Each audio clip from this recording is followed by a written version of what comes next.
Jumpstart to tech, jumpstart your life. Get your digital roadmap today. So today I am with Symone Beez. Thank you so much for being on the Jumpstart to Tech podcast. I am really glad to have you. You are a very wonderful person, and really taking the time out your day to be a part of Jumpstart Tech podcast is definitely an honor. Can you please share to my audience what do you do, and in your current upbringings, like how did you get into the space that you're in? I don't want to share too much about you, so I want you to share more about yourself. Yeah, definitely, definitely. So, first, appreciate you for inviting me out to your podcast. And yeah, so my name is Symone Beez, also known as Beez. And what I do is I'm a radar system engineer. I've been working in GovTech literally my whole life. So I started working in GovTech at 16 years old, like a help desk internship. Mm-hmm. I got the A+ certification, and then from there, kind of like the rest is history. But now what I do is, like I said, I still work as a radar system engineer. I do short-term overseas contracts. So this is pretty much what I love to do. That's what I do during the day. Outside of that, what I do as well is help other people get into GovTech, and then I also help tech professionals and GovTech professionals make more money in their tech career as well. So that's pretty much what I do. And did you think GovTech was gonna be the career for you or no? I mean, I honestly had like no idea, right? So the whole way that I even got into getting the first job was because I was sleeping through all my classes in high school. So like I don't like school whatsoever. So I was sleeping through my classes, but I was the basketball star on the team. Uh-huh. So since I was a star, they don't like to see, the basketball players like not paying attention. Like it's not like I had bad grades. I Mhm. just did not care about class. Like so I would just sleep through it. I'd be on my phone the whole time doing anything but paying attention. So my advisor was just like, hey, we have this vocational school and you can get out of your regular classes and you can go there every other day. And I'm like, oh yeah, bet. Like this is definitely what I want to do. I don't want to go to like regular classes. So what they did was they let us go to the school and like tour and get like see which classes we would probably be interested in. So they had two IT classes. They had one that was for networking where you'd get the CCNA certification, and then they had another one that was for CompTIA A+. So we'd get the A+ certification, and then they had like HVAC, welding, nursing, culinary arts. They had all of that there. So like, we were able to go see maybe like I think 3 different classes. And so it was kind of like a open house, I think is what they called it. So Uh-huh. we went through there. And so I built my first computer at 16 years old because like I was a gamer, right? So I was a gamer up until college pretty much. So like I played video games all day, every day. So like I had built my first computer at 16 because of video games. And from there I was like, all right, cool. Like I'll do this A+ class because the CCNA seemed way too hard. Again, I don't like school. So I'm like, I'm not trying to have to like really study this networking stuff. This A+ stuff seems really easy. It's just, Mhm. basic computers, basic IT. Yeah. And so that's the class I ended up taking. And after I got the A+ certification at 16, a month later, I was able to get a job at a government contractor in Northern Virginia.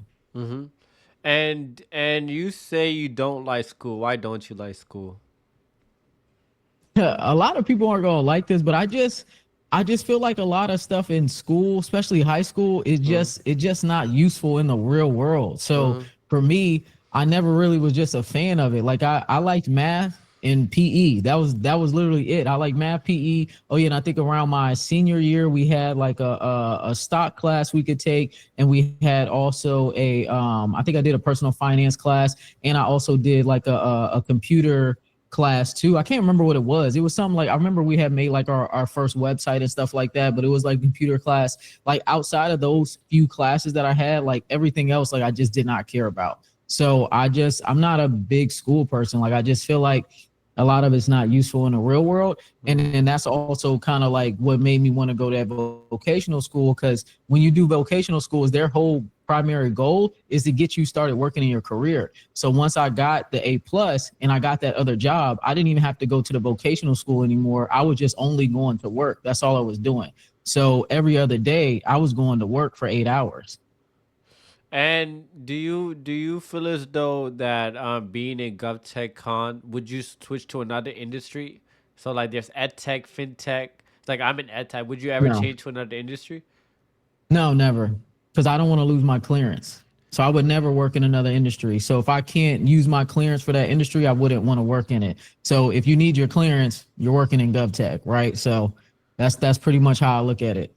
Yeah, and a lot of people, well, a lot of people around my way, they be like, "Oh, working in GovTech is quote unquote boring, or it's not like the job that is like the most thrill. You're working around people that are a bit older than you. They're not around your age. All this stuff that people say, is it true? I mean, it depends on what you do, right? So like I work in the field, right? So I get to travel all around the world. I get to see different things. Like I work in a different kind of like side of GovTech. But like on the corporate side, yeah, I would say it is kind of boring. But it still also depends on what you do, right? Because there are cutting edge government technology companies like Palantir, Enduro, Shield AI, Echodyne, um even like Booz Allen, they're trying to be more AI focused. So excuse me, so it really just depends on where you decide to like make your focus in GovTech, right? If you go work for the federal government, for example, and if you're not working at like CISA or like CIA, DIA, Yeah. FBI, all these places, if you're not working at places where it's cutting edge stuff, yeah, you're probably going to be pretty bored. And there definitely are a lot of older people in the industry. Mm-hmm. That's just kind of like the nature of it, right? People work in this industry and it's generational. So you work in it your whole life. And do you feel as though you would leave GovTech to run your own business full time? I know you said a couple of like posts like on social media stuff that it's that you would I think, don't quote me on this, but you would work in GovTech and run your business. You may not want to run a business full time. Is that true or Yeah, no? yeah. Yeah, so I would again, right? To me, it's about the clearance, right? So, my dad always told me never lose your clearance. So, if I can't run my business and have somebody hold my clearance somewhere, I would never do it, right? So, for like I've been talking about this for a while, right? Like if you're able to um have your like work at a company, right? They're paying your benefits, you're making six figures, you're maxing out your 401k every year, right? You're able to live a good lifestyle and you can run your business on the side, which a lot of people can do because, like, let's be honest, it doesn't take 8 hours a day to run a business. It Yeah. just doesn't, right? And then if your business only relies on you, you don't have a business, you have a job. So you really don't have to go and run your business full time. You can work your job. I keep my clearance active. And then I also have my clients and I run GovTechCon, right? I do all this stuff outside of work too.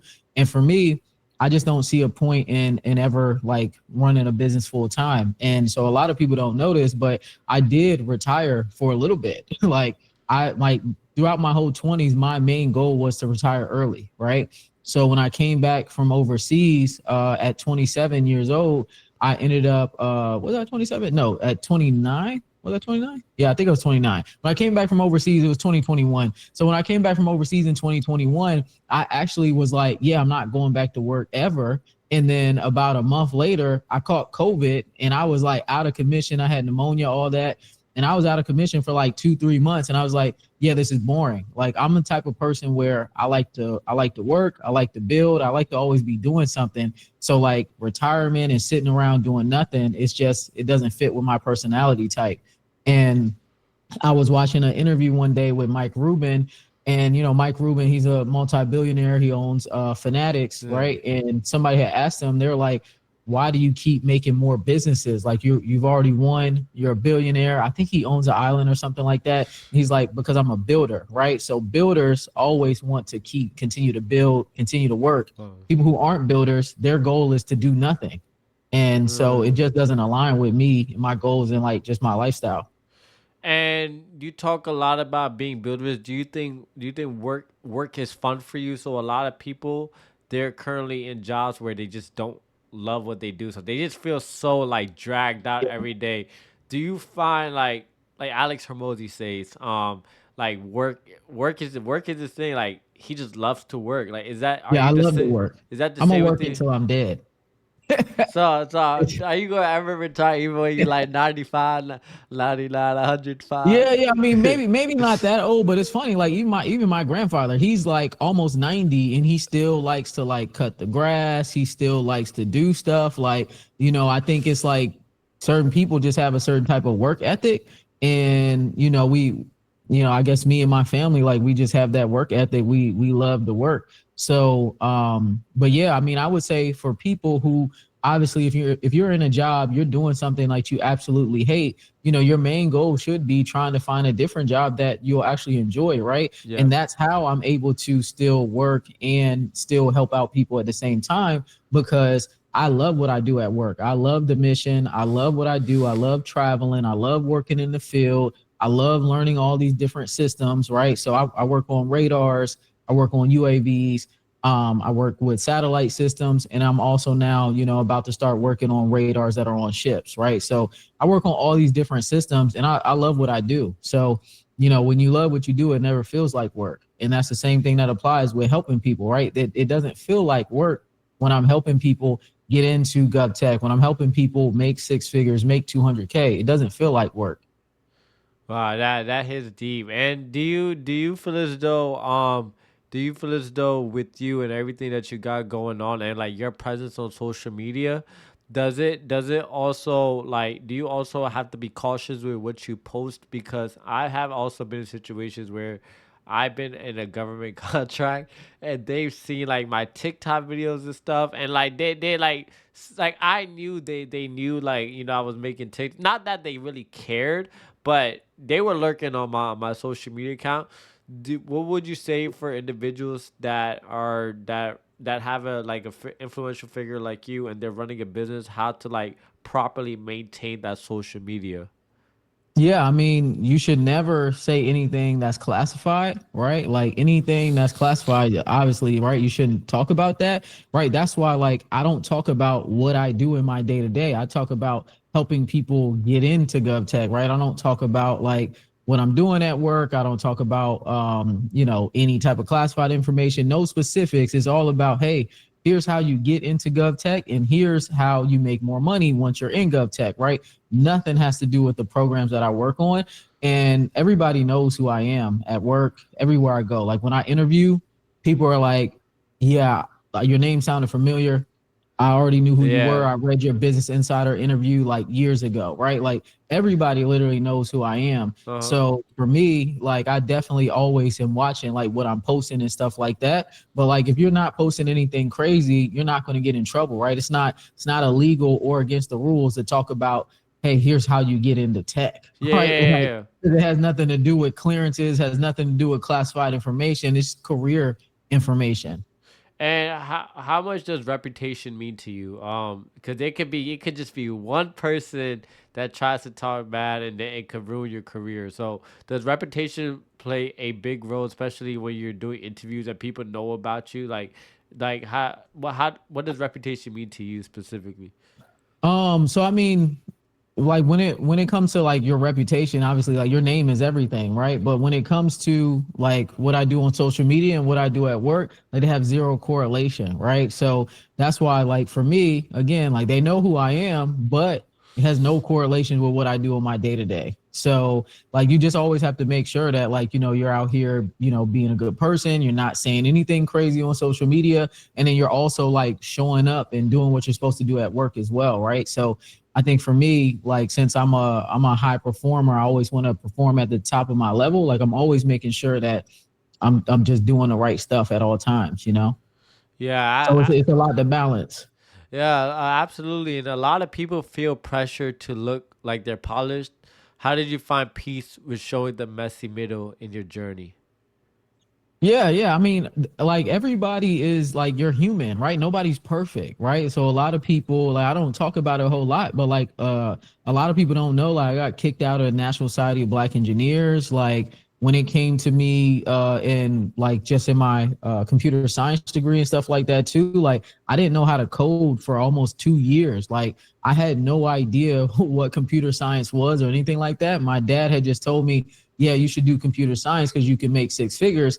And that's all I had to hear. And I said, okay, but I didn't know what it was. So I didn't know how to code or anything like that. So like my first school that I went to when I was in college was Christopher Newport, right? Because I had basketball scholarship there, was at Christopher Newport. By midterms, I had a 2.1 GPA. Uh-huh. So by the time it was time for me to transfer to VCU, like Uh-huh. after I quit the basketball team, I was able to get my GPA up some. I was able to get it up to 2.6. But Uh-huh. once I transferred to VCU, I was actually I had to go in undeclared because you had to have a 3.0 to go into the School of Engineering at VCU to get into computer science. So I went into VCU like undeclared. Like so for me, it's I'm not ashamed of anything that I've been through. Like I said, like I'm not a school person. So for me, I'm just happy that I was able to like graduate, right? Like I was literally probably Absolutely. like one of the most improved students Yeah.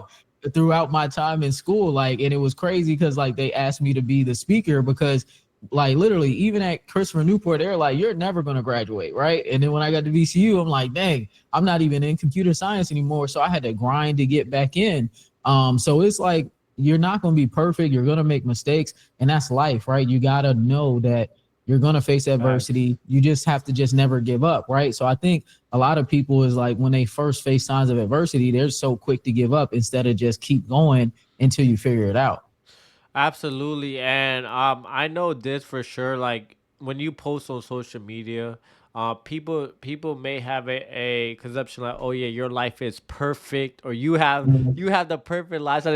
There's nothing that can go bad at all. Yeah. I know that's not the case because I'm human as well, and I know that you have your ups and downs. What do you say to people when they see your lifestyle, they see what you do, they feel as though your life is quote unquote perfect? Yeah, yeah. I mean, like it's funny because with social media, they don't pay attention to the post when you're talking about, hey, like I got kicked out of this, or hey, I had a 2.1 GPA, like, oh, I had to do this. Like nobody pays attention to when you talk about like all the things that you overcome. They only pay attention to like I guess like the glitz and the glamour, right? That's what catches their eye, and that's all they pay attention to. So they just assume that you've never been through anything. They assume that you're not going through anything, right? But yeah, I mean, I just think that like when people see stuff on social media, you got to understand that it's a long journey, and you might have just found me, right? Like there's people that come up to me all the time. They're like, yeah, I just started following you last month. But then of course, then they don't know about all the stuff I had to go through to get here because you're seeing 10 years of what Hmm. success looks like for me. Is this a decades game? A what? Is this a decades game when it comes to building your personal brand? The reason, so how I found out about you is so crazy. So let me tell you how I found out about you. I was on TikTok, posted a video about Jumpstart to Tech. Somebody signed up randomly. I still keep in contact to this day. He was like, hey, do you know about someone named Simone? I was like, I don't know. Like, I don't know Simone. And then he told me. Then I searched you up because he told me. I was just like, all right, I'm gonna follow you. Then GovTech Con came. Yeah. Somebody put your tweet in a WhatsApp group chat. It was like Simone is with like the boots and stuff. There's like an opportunity for GovTechCon 2024. And I sent the email. I was just like, you know what? I'm gonna send the email. So I sent the email, and then I found out I was selected this week, like a week before GovTechCon 2024. And so I was rushing to get my flyers and stuff, and then that's how everything kind of built from there. But even for me, you probably don't know this backstory. That's what I'm telling you. Like you always held a very good reputation because like when he told me, he was like, do you know about Symone Beez? Do you know about Symone Beez? It was multiple people that told me. I was like, I don't know, but I'm gonna find out. And so I just Yeah. want to tell you, like, you had a lot of great respect, and it's great, just having these genuine conversations because people don't recognize like we're all humans, and we just want to be treated as humans.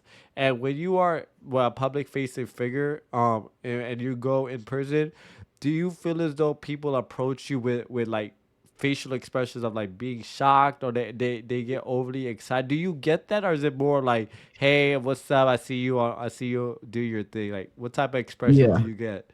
It depends. Some people completely like freak out. Like some people freak out completely. Like they'll ask for like pictures and stuff like that. I say like at this point in time, like I'm pretty much getting stopped anywhere from like 2 to 5 times a day.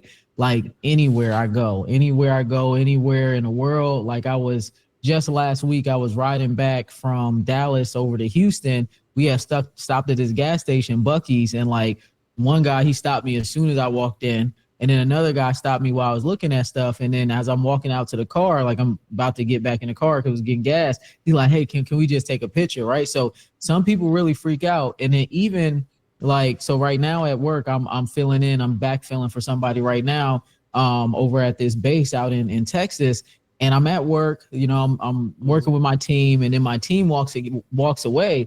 And then the soldiers like that are standing beside me, they're like, oh my God, you're Symone Beez. Like, I can't believe you're here. Like, what are you doing here? Right. So like I'm talking to them, answering their questions and stuff. Like, so literally like everywhere I go, people are stopping me like all times of the day. I'm in the airport, TSA, clear, random people like as I'm going through, like people asking for consultations pretty much like everywhere, right? They want advice, and I give them advice when I see them because they're like, I'm never going to see you again. So like, you know, they ask me like whatever type of career questions, so I give them the answers. But yeah, I mean, it's crazy, like it's really crazy. But in terms of like just building out the personal brand and stuff like that, I never thought it was going to be like this. This was never in my plans whatsoever, right? This is literally all God's plan, because I was completely anonymous, right? People don't know me. That's why everybody knows me as like Beez, because nobody knew my name. They didn't know what I look like, nothing, right? I was anonymous on Twitter from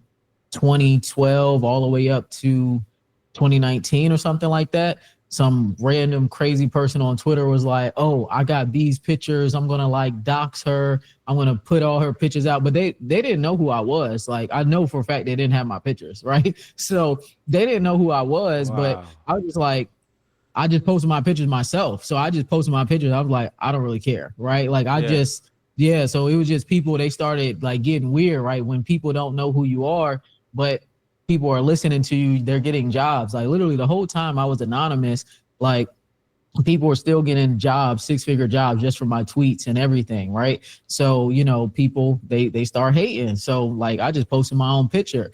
And then, you know, I started posting on like TikTok and Instagram around August 2022. It was the same month that I had started the job at Exonius Federal Systems. I started working there as a federal technical account manager. And it was about a week after my birthday, I had started posting on TikTok and Instagram. So like that was in August 2022. So it hasn't been that long, but like within my first 3 months on TikTok, I had grew to 100,000 followers. And then same thing with Instagram.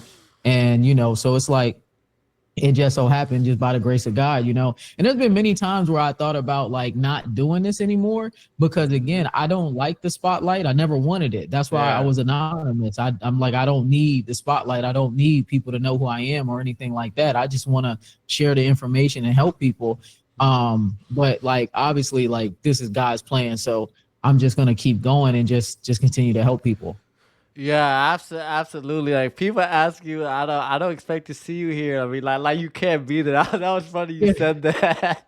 Yeah, they say that all the time. They're like it's crazy, man. It's crazy for real. And do you feel as though like if you could go back to like not being in the spotlight again, you would go back, or like this is where your journey destined to now? Like you have to continue to keep posting now. Yeah, I would definitely go back to nobody knowing who I was for sure. And sometimes that's how I feel, because I feel as though with personal branding, we'll get more to personal branding now, because with personal branding, it gets somewhat like you have to like it's like constant pressure, right? Like you have to like be in the spotlight 24/7. You gotta like run a business account. You gotta run a personal account. How do you manage that? Because I commend you for that. Because one thing you do very well at, you definitely in the spotlight. Like, I see your posts everywhere. So clearly you're doing very well. Is there a specific technique that people can follow to be able to like grow their platforms as well? Yeah, I mean, if you want to grow your platform, this is how I grew mine. I posted 3 to 4 videos a day for a year straight. You got to be consistent.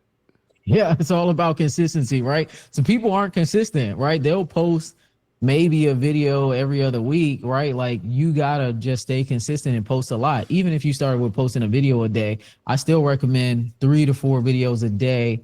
If you do that for 90 days, like you'll see a lot of like changes really quickly. And then like, I'm not big on LinkedIn or anything like that, but if you're somebody who's trying to just like, build your personal brand and build authority, it's the same thing on LinkedIn, right? If you make a quality post every day, you're going to start getting the looks of recruiters, and you're going to start getting reached out and contacted to by different conference organizers to speak at their conferences. So if that's what you're looking for, you can definitely do that. Does everyone need a personal brand? I think at this point in time, a personal brand is really what sets people apart. Like even in your career, right? Even if it had nothing to do with you trying to like help other people or making a business or whatever, a personal brand in your career is only going to expand your network, right? You end up doing better in life, the better your network is. So the more people that know about you, the better off you're going to be, even in your career, right? Because if you know people that work at, let's say people that work at 1,000 different companies, and then when it's time for you to go look for a job somewhere else, you can reach out to somebody in your network when you're ready to look for a new job, and you can get a referral, because referrals trump pretty much everything nowadays, right? So I know people at almost every company, right? So I can just get a referral to work pretty much anywhere. So I think that like, referrals and just networking is the biggest thing that you can do for your career. And then even when it comes to like, you having authority is speaking at conferences and stuff, that can help you out and help you get opportunities at your company, depending on what it is that you're doing. Right. So like me at the company I work for, like my main thing is like, I just want to travel and do my job and just, support the mission. Right. So everything I do outside of work, it has nothing to do with what I do at work. And do you feel as though with the work that you do, I personally believe is if you really love what you do, money will always be a byproduct. Like specifically for me, I started my career in ed tech. A lot of people don't know. Like I helped build a cyber lab for underserved kids in Baltimore. When I was earlier in my ed tech, so I was teaching at universities when I was 20. So I really started on my ed tech career early, but I just loved it. I just love teaching, and just like you. That's why we connect very well, because I love giving back to the community. As a byproduct, I was making money because I really just love what I'm doing. Do you agree with that as well? Yeah, definitely. Money is a byproduct of doing anything consistently. Yeah, more than consistently, do you have to enjoy what you do? Because there's two sides of the story. You can hate being in tech, but you can make a lot of money, or you can love being in tech and you can make a lot of money too. So, what is your thoughts on that? Yeah, I mean, I think it depends, right? I'm gonna tell you, like there are some careers in tech, like if you don't love it, you're just not gonna last, right? Like software engineering. So when, like I said, I got in computer science because my dad just told me, like, hey, you will make 6 figures working in like getting a computer science degree. And so, my first job outside of college was I was embedded software engineer, right? Writing code for radars. And with this job, like I knew like I never liked coding from this jump. I never liked coding, even in college, but I just knew like I can use this as a stepping stone to get to where I want to be at. Cause it was always my goal to become an overseas government contractor. So I'm like, I'm gonna just stick it out, get this degree, and then go and navigate my career from there. But yeah, software engineering is one of those careers that if you don't love it, you're not gonna last, right? But I would say everything outside of that, I think you'll be fine. Maybe like DevOps too, because they're on call all the time. They get called in a lot, right? So if you don't love that type of work, that's probably going to be difficult too. But I would say everything else outside of that, again, like just don't work a job that you hate. Like especially in GovTech, if you got a clearance, there's unlimited jobs for you to get. So it's like, I don't see the point in working a job you hate and you got a clearance. So just get out there, start interviewing, and find a team, find a program, find a mission that resonates with you. Clears jobs does me very well. So I Mhm. also got my active clearance when I was in school too. I was supposed to be on a contract with KPMG. Crazy Mhm. story. I got offered a senior IT auditor position at GovTech Con on the phone when I was upstairs in the hotel. Like, GovTech Oh, Con was really? so crazy. GovTech Con is like, I don't know, like it was just like a crazy experience for me. Like it doesn't seem real sometimes the way like everything. So I was on the phone with a recruiter. He's like, "We're offering the senior IT auditor at KPMG." It was just a distance and stuff didn't make sense. I'm like, I'm about to go speak in 5 minutes. Can we talk when I get back? He said, no, no, no. But I personally, just for me, I've only been I mean, right now I've been on like one government contract, and I enjoyed the work that I did. But personally, I think what you said, like it wasn't the most fun thing to do, right? I didn't enjoy it. So are you also saying that there are contracts where you can like that you can actually have fun with the work that you're doing? I believe so. Like I said, I have fun with my work, right? Like I don't mind it. I think the hardest part of my work would be like sometimes like where you work at. Like so for example, when I was living in Japan, I lived in the snowiest place in the world. And the type of work that we do, like we have to go outside and do stuff outside. So like I'm literally like walking through blizzards, like doing my job. Yeah. Like I didn't mind the job, but the environment, like the conditions out there were tough. So yeah, I mean, there's definitely programs out there that are fun. There's jobs that are out there that are fun. And Huh. then if you feel like you're not having enough fun, maybe it's time for you to look at, the startups. And then even on top of that too, you can go work at the FANG companies. They all support the government as well. So you've got Huh. AWS, you've got Meta, you've got even OpenAI supporting the government now. You've got Microsoft. Who else supports? I don't know. Apple doesn't have, not that I know of, any government contracts, but like there's Google too, of course, right? So you've got different options. You don't have to only work for like traditional government contractor companies or just the traditional federal government. You can go work for these FANG companies or startup companies. Is it safe to say that you've crossed a mill with GovTech and all the other investments that you made as well? What'd you say? Well, is it safe to say that you crossed a mill with GovTech and all your other investments you made as well? Like through Yeah, I mean, through I made a million overseas. so with you making a million overseas, I want to make sure I got the accurate numbers because we're on Yeah, our yeah, yeah. podcast. So with you making a million overseas, a lot of individuals look at that and be like, okay, my first contract, I'm gonna make a million overseas too. But they don't recognize that it took time for you to make that amount of money as well. What was the Yeah, what was well, the I want to talk about that because I think that there is a big misunderstanding of what careers are. I think that people don't understand at a foundational level what a career is, right? uh So a career is not just a job, right? I think people think like, oh, this is just, a job and, that's just what it is, right? I'll just work this job. Like a career is you're going to be a technical professional and you're going to have different jobs throughout your career and you're going to work your way up. You're going to do different things, work on different projects, learn different skills, maybe get degrees if your company pays for it, right? But people don't understand that. Like again, they see where I am now and I'm very transparent about this. Like, hey, I'm 16 years into my career. I started in help desk. I worked 2 help desk jobs. Then I got my first job with the federal government. uh Then I got a job with another government contractor. I worked for Northrop Grumman, right, where I was doing software engineering. Then I did, embedded software engineering. Then I went overseas, right? So again, that's a progression. Now, if I knew what I knew now, I could start from zero and I would be back in the same position working overseas within 2 years because I know exactly how to get there, right? And I've helped other people do it too.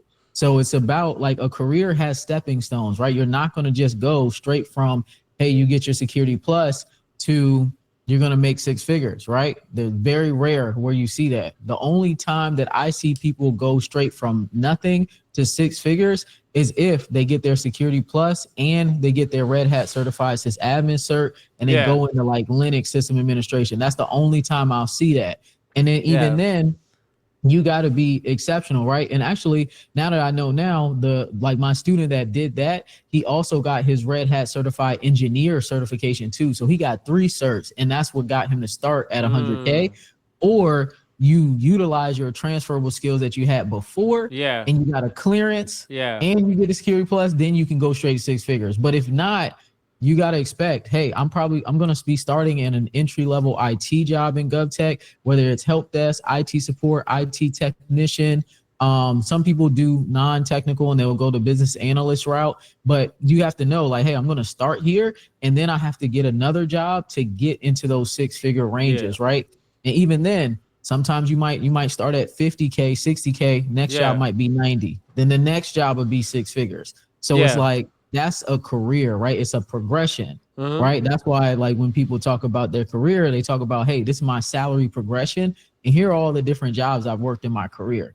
So I think people got to just start realizing, like, hey, this is what a career actually is. It's not just like I work one job and that's it. All of a and sudden, then people look at me. Yeah, they look at me and they're like, oh yeah, you know, she acts like you're gonna make $200,000 when you get your security plus. No, like they're combining completely different subjects. I make over 200K. I don't say, hey, you're gonna get your security plus and make over 200K in your first job, but you can get the 200K if you get the security plus, start working in help desk, get sponsored for a clearance, then job hop, and then you could go straight overseas, right? Like one of my students, David's, when David started working with me, he literally had no tech experience whatsoever. He had dropped out of college. He was working at Best Buy, making $14 an hour. And he told me he had failed his security plus a couple of times. And when David was working with me, I was still anonymous. So he didn't know my name. He didn't know what I looked like, nothing. We just were talking through Zoom on consultations. Like I didn't even turn my camera on Zoom, right? So David, I told him, I'm like, hey, get your security plus, told him what to use, right? Professor Messer, get certified, get ahead. Use those things, Jason Dion. He studied, he was able to pass it, right? And then from there, I reached out to somebody in my network about David, and they had an opportunity in New Mexico, and he got sponsored for a top secret clearance. And then from there, he reached back out to me again. He like, hey, I want to go overseas and make big money like you. And I told him where to apply at. He did that. And then he ended up getting a job overseas as a cybersecurity analyst, making $269,000 a year overseas. So he did that within 18 months. And that is a career. He started in help desk. Yeah. He got his next job, which was cybersecurity analyst overseas. He was making $269,000. So like, that's what I talk about. I tell you, hey, get in and job hop. But all people hear is, oh, she said, get my security plus. Yeah. And I'm gonna make 6 figures. Like, and no, it's a progression, right? Absolutely. Well, I tell people too, especially with me, I at least was grateful that I made my first 6 figures within 6 months in tech. And I done it through teaching. So I done it through teaching full time. So I had 1099 contracts stacked on top. I used teaching as a leverage to get into project management space, and then I used the transferable skills to be able to speak, and was able to get 6 figures in that and government contract as well. And within that whole timeline, a lot what was stemmed from that was this transferable skills that people don't understand. Like teaching is like project management. You're leading your students, right? And they don't understand that transferable skills play a big role. And with you, now that you spoke about that, can you speak about how transferable skills can help a lot of people who are career transitioners? Yeah. Like a lot of people don't realize, like when it comes to tech, soft skills matter too, right? Like how you speak, how you communicate, how you work with other people, how you manage projects, how you pay attention to details. And then once you combine like the knowledge that you've gained from certifications or from doing like hands-on labs, that's when it all comes together. And then you can, start to leverage that to get into different tech jobs, right? Yep. So I think what a lot of people just don't realize is they don't realize that there's value in the jobs that they're already working, right? So a lot of people that I've helped make 6-figure in techs, they're previous teachers, they were previous nurses, previous cops, previous truck drivers, right? Previous car salesmen. You have skills that are transferable, but until you know how to talk about those skills on your resume, and then until you know how to talk about how those skills translate into tech, you're going to struggle because you see there's no value in it. And since you think there's no value in it, you don't know what to even talk about like in interviews, right? Mm-hmm. So once people understand what those transferable skills are and how they are valuable and how they can like come into tech and help them out in their career, then that's when you can actually start to, you know, make progress, land a job, and then move up quickly, right? Because not all the time do you have to start in help desk. You know, you might be able to start in another role that is more aligns to what you're already doing. Yeah, absolutely. And now that we spoke about transferable skills, I see why people sign up for your coaching program because you're giving out free game right now. A lot of free advice. A lot of people, if they actually apply, they could actually learn a lot from this podcast. So you clearly betted on yourself. So, what's something you had to unlearn to become who you are now? I would say something I had to unlearn again, right? Like I'm an introvert, right? So I had to kind of like unlearn my introvertedness. Like I had to become somebody who was more outspoken, who was more outgoing, who would network more, right? You walk into a room, you actually speak to people instead of just sitting over in the corner because you know you don't want to talk to people. So that was something that I had to unlearn. And then I mean outside of that, like right, I got a basketball background, so like I'm competitive, so I don't like to lose. So my whole thing is like I'm just going to keep going until I win. So you know, like I never really had to unlearn that like losses are a part of the game, but I think that's something that people need to understand. Like you're going to take losses, you're not always going to win, you're going to face rejection, and you just have to keep going, right? Like I think a lot of people just get discouraged too easily. Like they'll apply to 10 jobs, get 10 rejections, and be like, okay, I quit. The job market too hard. But if you would have kept going, applied to 100 jobs, you probably would end up landing a job if you would have kept going. Got you. And you have to learn like being an introvert. I thought you were an extrovert from the beginning, and Mm-mm. so a lot of people who are introverts, how can they be extroverted, and do they need to really be extroverted when it comes to job seeking? I mean, I think being more extrovert is going to help you because, like, literally, you know, when it comes to working a job, it's Uh-huh. about communication. So if you don't communicate well, you don't talk to other people well, Uh-huh. the hiring manager might not want you on the team because they're going to look at you and they'll be like, well, I don't know if you're going to be a good fit for the team, right? So I mean, the more kind of like extroverted you are, the better it is for you. And to become more extroverted, one, you got to start going out to events that align with like you know, things that you already like, whether it's like your hobbies, your interests that you already have, and just start practicing in those kind of spaces. And then also when it comes to just like work, you know, at work we have all these different ERGs, right? The employee resource groups. Start joining the different groups, start talking to different people, right? You just everything is just practice. Everything is a learned skill. Like there are some people that are just naturally extroverted, but if you just continue to practice it, you'll become better at it too. Even with like public speaking, right?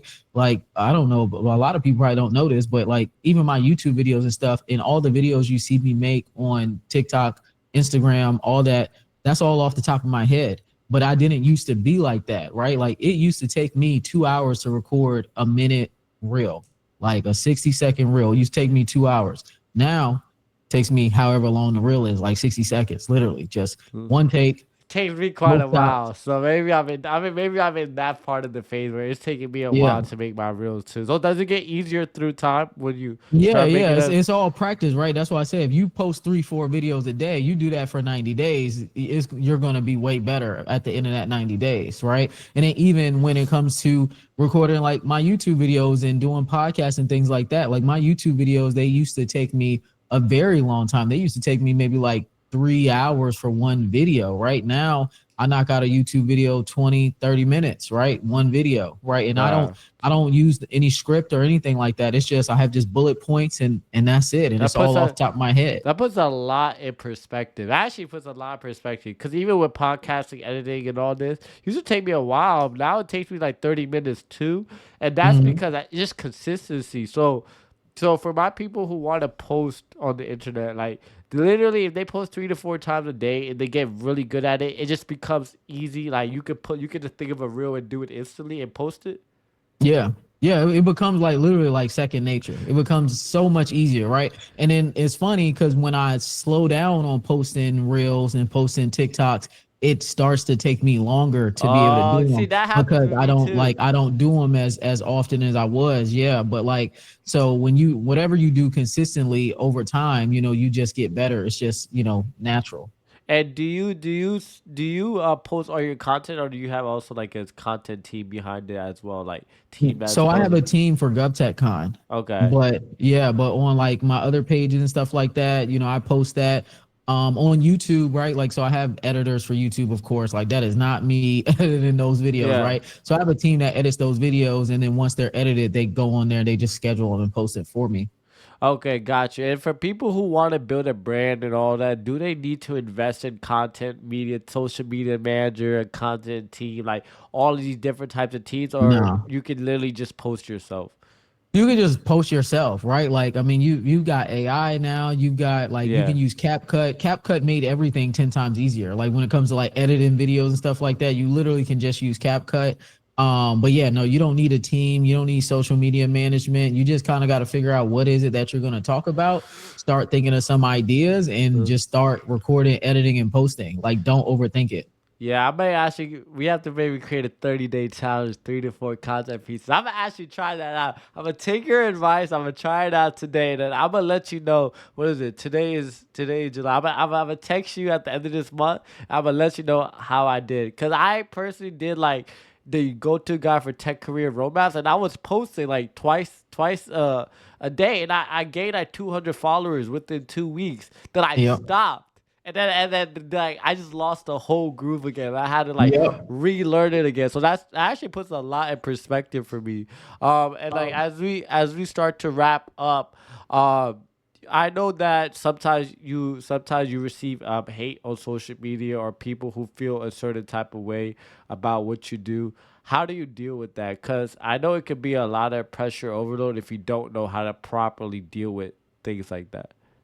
Yeah, yeah. So of course I'm a human and I'm a Leo. So like I got a short temper. So like sometimes it gets to me. That's why sometimes I'll respond back. And people are like, don't respond to the haters. I'm like, well, sometimes I respond back because one, I'm not gonna let anybody play with my name. That's just how I was raised. So if it's somebody's like lying on me, like so one of the big like rumors now is they're like, oh, your dad got you into GovTech. Talk about that. And I'm like, he was in the military. Like I literally like how many times I gotta tell this story? Like he was literally in the military. So how did he get me a job at this government contractor company that like I literally got it through going to the vocational school? Yeah. And then, then they had companies that like our instructor there had reached out to these companies saying, hey, I got these students, they just got their A+, are you interested in interviewing them? So we interview with different companies, right? Yeah. Like, and literally I keep all the receipts. So I have screenshots from 2009 of me getting my offer to work at this company. So it's like, people are like, don't respond. But again, I'm not going to let anybody just like lie and just make up stuff and just run with stuff because it's not true, right? Just because you aren't getting the results you want to get from your career or whatever you're trying to do doesn't mean that I'm going to let you just say whatever you want about me because I'm not going for it. Yeah, absolutely. It just from my perspective, if your dad did or your dad didn't, we've all had people in our lives that helped me get to where I'm at in my career. I would 100% say I've had people in my life. I wouldn't be where I'm at right now if it wasn't for people who got me to where I'm at. So for Yeah, people who and said, that's a part of your network. But like I didn't yeah, have a network until I started working like yeah, further on. You yeah, know, like even when it came to me getting my job overseas, right? I ended up calling up the hiring manager. I didn't know him from anything, but I went internally on a career site, called the hiring manager, sent him my resume, and said, "Hey, I've been wanting to go overseas like my whole life. Like I'm pretty sure I'm a good fit for this job. Let me know what you think." That's how I got that job. And then, when I first reached out to him, he told me I needed to get my Security Plus. And I'm like, dang, I don't have my Security Plus. Nobody told me that the Security Plus is even valuable. And he's like, yeah, you need it to get root and administrative access. So by the time I got the Security Plus, he ended up saying, oh, I already filled the role, mhm, but whenever I get some more available, I'm gonna reach back out to you. So yeah. he had reached back out to me like, I think it was like 4 months later, 6 months later, something like that. But yeah, I mean, definitely, it's always about building your network, right? So there's only one job that I ever got a referral for to get, right? But people are always there that are going to help you get opportunities, and you don't get opportunities until you start going out and speaking to people, right? So when I got my job with Northrop Grumman, I got that by going to Baya. So I went to Baya back when I was that was my senior year, right? So it was February 2014, went to Baya. I ended up meeting a hiring manager out there, and I still talk to him to this day. I met a hiring manager out there. At that point, I had never worked the actual like software engineering job. I had just been doing like help desk, and I had the electronics engineer job for the federal government, which is more like system engineer, project management type of stuff. So I'm talking to this guy, and I show him my resume, and he's like, yeah, I want to give you an opportunity. So then I ended up doing the interview, and then I got the job, and that role was like a cyber software engineer role, right? Yeah. So that's how I got into it, but that's all based off of networking, right? Like nobody just gave me a handout. Like I'm going out here, going to conferences, meeting people, putting myself out there. And I think that's where a lot of people like just get things confused. Luck is just when opportunity meets preparation, right? If you're never prepared, you're never ready, you're never putting yourself out there, you never get lucky. Symone, that actually hit me so hard. Because when I graduated from Towson University, hence why I have Jumpstart to Tech now, I felt very lost. Like, I didn't know what I was going to do in my career. I needed a roadmap. After I graduated, I didn't have a place to stay, so I had to figure things out during COVID.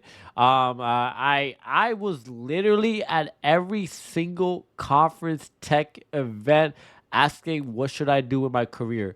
I personally, how I got my search paid for, I joined a nonprofit. I knew nonprofits, they had workforce development money. Used that to get my Sec Plus, and then I got a ITF, CompTIA ITF when it was much more in demand. Then I used that, and I networked even more and more and more. Then I got a teaching position, and then people were like, "Oh yeah, how did you get to where you're at?" I'm like, literally everything you just said is what I did. Like, I had to literally put myself out there. I was documenting my whole journey, put it on LinkedIn, and a lot of people try to look at it as luck. And I even told, even my personal clients too, like, your resume and your cover letter is one thing. That is like a 25%. Your roadmap is a 25%.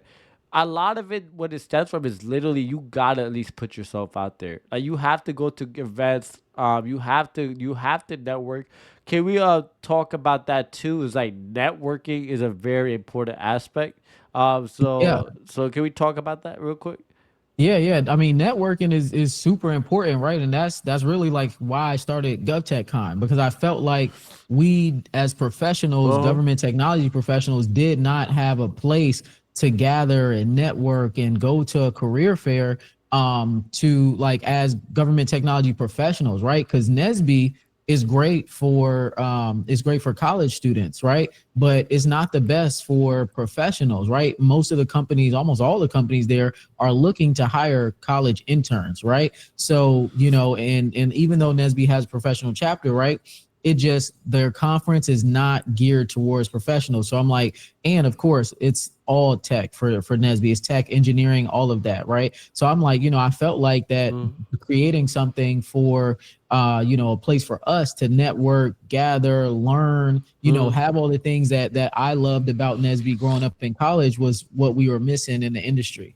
Yeah, absolutely. And if you could give a roadmap for somebody who wants to get into GovTech, in 2 minutes, what would that roadmap look like? Yeah. I mean, it's very simple, right? I say it all the time. Like, first, you got to get the Security Plus, right? So get your Security Plus, and then based off of your background or based off of like where you want to start at in salary, that's kind of where you need to decide. Do you want to start out in like help desk, IT support, IT technician? Because those roles are going to pay anywhere from 50K to 75K, depending on where you are. And you're going to try to get a job that's going to sponsor you for clearance, and you'll find those jobs on clearancejobs.com. I do not recommend people trying to get into the industry to apply on USA Jobs, right? one, it takes forever. And then It two, does. I don't know why you would want to work for the federal government right now when they're laying off people that are probationary. Yeah. So for the federal government, the probationary period, I believe, used to be like 90 days. Now it's like 2 or 3 years, right? That's Mm-hmm. too much of a risk. So go on to clearance jobs, type in ability to obtain, and then you'll end up finding jobs that'll sponsor you for clearance, right? Mm-hmm. So get your security plus, go on to clearance jobs. And then if you want a job that's going to pay you even more, right, you could look into Linux system administration, but you'll need to get your Red Hat certified sysadmin cert, maybe even your Red Hat certified engineer cert as well. And then you combine all those together and then you start applying to Linux sysadmin jobs. So that's the roadmap that I recommend for people that want to be technical, is getting your security plus, or your security plus and other Red Hat certs too if you want to go Linux sysadmin route. Just because those are like the tried and true ways in. Like there are always hiring for entry level, like help desk, IT support, IT technician, and the people that have experience are not applying to those jobs, right? So I think that's where people get it confused. They're like, well, you know what, the people that have experience are going to beat me out. Well, a lot of people that have experience, they're trying to move up in their career, like IT help desk support, IT support, help desk, all that. That's like the lowest level of tech, right? So most people are trying to move up. So if you do that, you know, that'll work out for you. I'll just keep it there technical. On the non-technical side, you know, it's completely different. Real quick, Linux. So why is it important for people to learn Linux? Yeah. So Linux is super important in GovTech because like literally all of the systems are built on Red Hat Enterprise Linux. All of them have Red Hat Enterprise Linux servers. So if you learn Linux, you could become a Linux system administrator, which is very, very common. There's a lot of need for Linux sysadmins. There aren't many people that specialize in Linux. So you're going to have a highly specialized skill set that has a lot of demand, and you literally can use it anywhere. Yeah, absolutely. In this day and age, too, that people are trying to break into tech, do you personally believe that everyone should have their own roadmap, or everyone should follow a generic roadmap? What is your perspective on that? It depends on what your goals are, right? Like if your goal is just, hey, I want to get a job and a clearance as soon as possible, then I think you should just follow like my technical Yeah. roadmap. If your goal is, hey, I want to make 6 figures, then that's complete, like with your first job, that's completely different, right? Mm. And honestly, I'll be honest, like it's just unrealistic for Yeah. most people, right? Yeah. So my advice is get a clearance and get your foot in the door. Like that should be all that you worry about. And then once you have that, that's the hard part. Then you could just start navigating your career. And then that's really where the real like roadmap's going to start based on your goals. Because everybody has different goals. Everybody has different backgrounds. Everybody has different transferable skills. Yep. So like I think at this point, I've probably done at least 1,000+ consults. So I've seen so many different people's backgrounds. I've created so many different, like I create roadmaps for my VIP clients as well. Like I've created different roadmaps for them. I got a general easy roadmap for people that just want to get into GovTech with help desk or Linux sysadmin. But like other people that want a highly specific roadmap for them, their experience and where they're trying to get to. Like a lot of people want to get to 150,000, 200,000 plus. That's completely different. There's no such thing as a generic roadmap. It's got to be all custom. Yeah, absolutely, and we'll do a part two to this, since as we are wrapping up. Just 2 to 3 more questions. You talk a lot about people getting into tech. Do you think tech is the future? Is that where a lot of jobs are? Why is that where a lot of the jobs are going to be steering towards? Is it tech? Yeah. I mean, I think that when it comes to just tech in general, like you just got to see where the world's going, right? With AI, a lot of jobs are going to be gone, right? So even with project management and things like that, like the project managers that will be around, especially in GovTech, are the ones that have clearances, right? Like clearances, the PMP certification, right? Those are the ones that are going to stay around. So my thought on where I see just the world going in terms of like jobs that will be around, the categories that I think, anything that's government related, because the government's not going anywhere. Also public infrastructure, right? So like airplanes, trains, all that kind of stuff, like electricity, all that, right? Energy, healthcare is not going anywhere. And then also AI, right? I think those 4 pillars are where all of the jobs are going to remain. And then I just think that, like, you know, even with the government putting out $1 trillion budget for the Pentagon next year, majority of that's going to government technology spending, right? Yeah. And the government already spends $100 billion a year on government technology at a bare minimum. And most of that trillion is going to go to government technology. So, I mean, I just think that like I'm somebody who is a betting person, right? I'm a betting person. I like to make very high asymmetrical bets. Like, if with me being a betting person, I would want to put myself and my career and my future in a place where all the money is flowing. If all the money is flowing a certain way, that's where you want to go at. If you see things being automated, right? I've been talking about this on Twitter. I don't want to get too deep into it, but I've been talking about this on Twitter, right? Like, they have already started automating fast food places. So I don't know how, if you even eat at fast food and stuff like that. When I'm out in Texas, I'm eating fast food maybe a couple of times a week. I went to Taco Bell. It's completely AI taking my order. It's not even a person anymore, right? So there's a company there's a company that's partnering with all of these fast food chains to automate taking orders, right? What's going to happen next? Cashiers are going to be automated. As soon as you start seeing fast food places and just places in general stop taking cash, just know cashiers will be gone. That'll be automated next. And then with the fast food places, last thing to be automated is the actual cooks and the chef. That's why they got these robots they've been working on. Once that happens, they're only going to need 1 or 2 people to even work and do these fast food places to manage them, right? Because everything's going to be automated. And that's just fast food, a simple example. That's going to happen all across the board, even in like software-based tech companies. Software-based tech companies, they're slashing left and right because they don't need as many employees as they used to. And that's why the clearance is so important, because they're slashing their headcount. And then they're also using people that have H-1B visas to replace the people that they got rid of because they can hire them at a lower rate. That's why the clearance is so important, because only U.S. citizens can get government clearances. Yeah. So, yeah, like I said, I don't want to get too deep into that soapbox, but like, people really have to really start looking and seeing what's happening and where the world is like, you know, headed to. Absolutely. And thank you for sharing. Last question that I have: when it's all said and done, you know, all of our times come to an end, how do you want to be remembered? For me, you know, I just kind of want to be remembered as the person that like helped, I mean, tens of thousands of people get into GovTech, make 6 figures. Somebody that just was giving back to the community, giving a lot of game, and was just, you know, just very selfless, just giving out all this information. Because like I said, you know, I've thought about stopping what I do a bunch of times because I don't have to do it, right?